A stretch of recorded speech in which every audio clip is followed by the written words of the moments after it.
Pria ini mengeluarkan potong daging cincang di penggorengan. Bahkan isi kulkas membuat orang merinding. Banyak bagian kepala manusia di dalam sana. Di sini adalah TKP pertama penemuan potongan tubuh manusia. Sangat kejam, noda darah di seluruh rumah. Seluruh rumah dikelilingi lalat. Dan yang lebih menakutkan, sehari sebelumnya, polisi menangkap sesuatu yang mirip dengan kaki ayam di minyak selokan.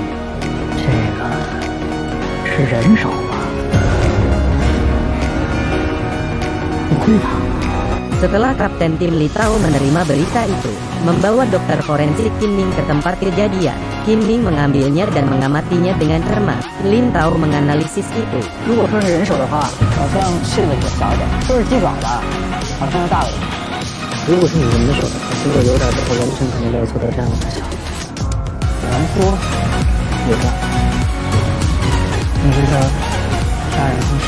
Kemudian Kim Ning mulai membedah cakarnya. Segera setelah itu, tulang 5 cm diekstraksi darinya. Berdasarkan pengalaman selama bertahun-tahun, dia dapat melihat. Dia juga melihat tulangnya terpotong dengan rapi. Kemungkinan besar mayat ini dimutilasi. Bahkan tenaga pelaku cukup besar. Saat ini yang paling penting adalah dia membutuhkan seorang asisten, membantunya dalam pekerjaannya. Tapi dokter forensik baru bisa datang besok. Tapi Kim Ning tidak peduli.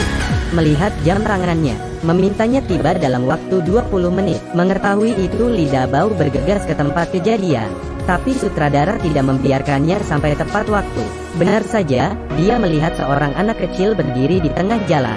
Tepat ketika anak itu akan ditabrak sebuah mobil, Dabao segera menyelamatkan anak itu. Dengan begitu anak itu pun lolos.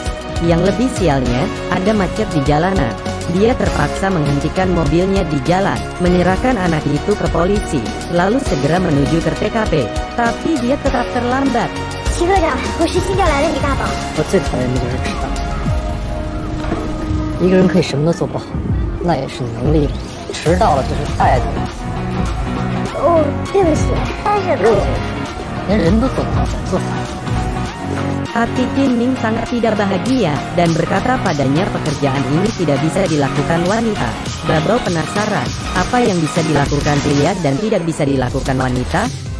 Kim Ning menunjuk ke tangki air. Temperamen Dabao cukup besar. Pergi meminta sendok ke polisi, kemudian bergabung dalam pertempuran. Olmingisi meletakkan potongan tubuh di depan Kim Ning, tapi Dabao tidak mendapatkan apa-apa di sini. Kim Ning melihat Dabao. 那个迟到的，你要是不行，可以边上歇着，或者回家歇。谢谢，不用。 Pada saat ini, Lin Rao terus memberikan tekanan. Karena potongan ini ditemukan di sebuah market, ada begitu banyak penonton. Mereka harus menyelesaikan kasus ini dalam waktu 48 jam. Kalau tidak, itu akan menyebabkan kepanikan. Kim Ning berkata dalam 24 jam, akan mencocokkan DNA dari potongan tubuh ini. Setelah beberapa waktu, keduanya akhirnya selesai menggabungkan potongan itu. Dabao menyadari potongan ini tidak lengkap, kemudian menyimpulkan. 我想说，凶手把这些尸块切特别的小，有可能是他砸尸的工具不大，或者说他抛尸的地点不允许他切割的太大。比如说下水道。